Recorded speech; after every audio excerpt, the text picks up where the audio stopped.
We got an update to a story we first covered.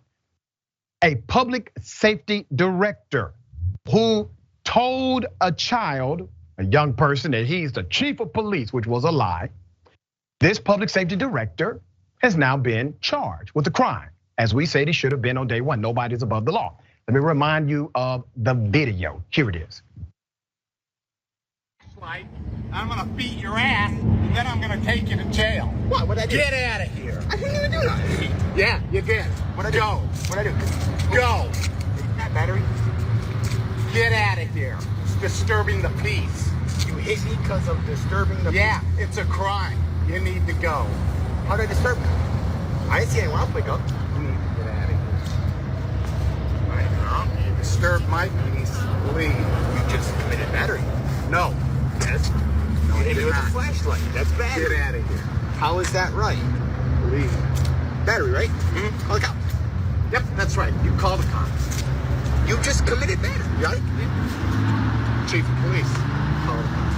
That doesn't work that way, dude. Yeah. You're gonna tell me the law? What, you think some legal scholar on the Supreme Court? No, So, like, what are we doing on on the the legal? police? You can't hit me with a flashlight. Disturb the peace. Then You can't threaten. There's only one person disturbing the peace. We called it on day one. Now that cop has been charged. Put up his picture full mask. There is something really, really perverted about an individual who will work in the industry but get upset when you are aware of the law. Think about this. How many times has a police officer actually been happy that you knew the law? Or do they get upset by the very notion that you understand legal protocol?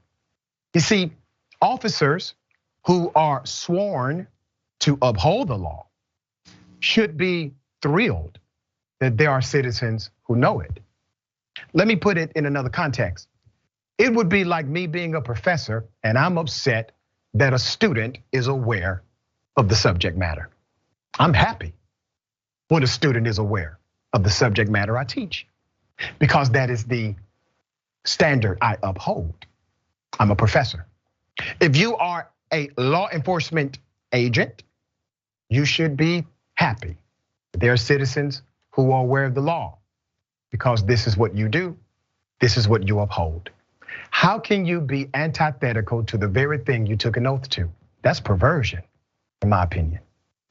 Now, let me give you the background to this individual and what has happened. What you did not see is that the cop hit the teenager with the flashlight.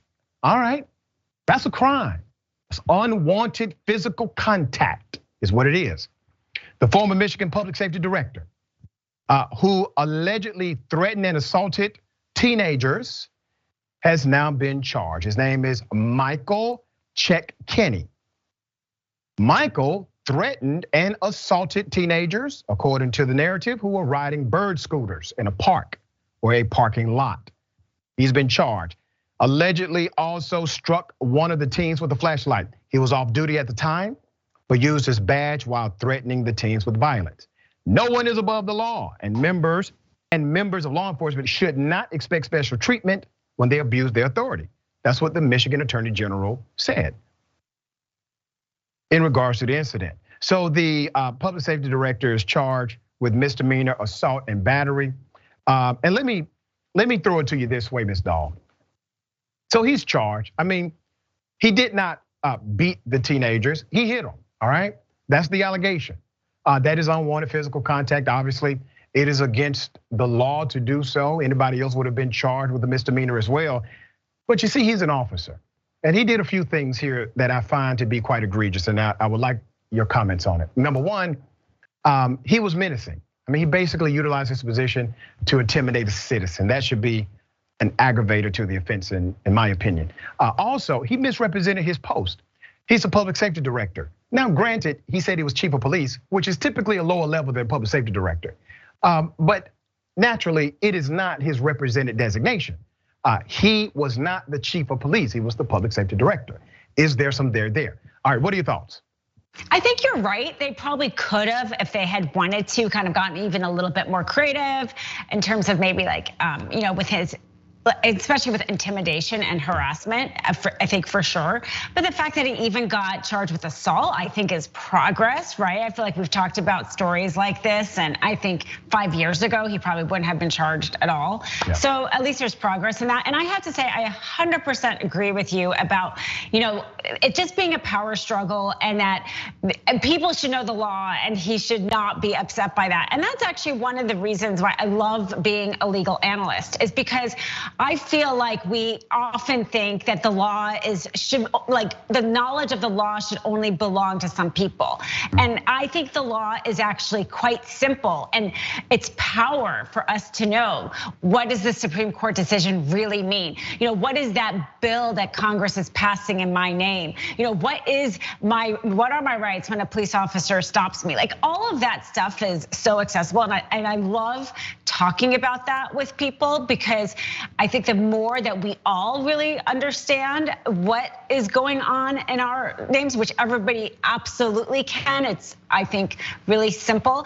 I think that, that's democracy, right? Otherwise, this is an example of some sort of military state where only I get to know what you can and cannot do. And the more people know their rights, the more our democracy is stronger.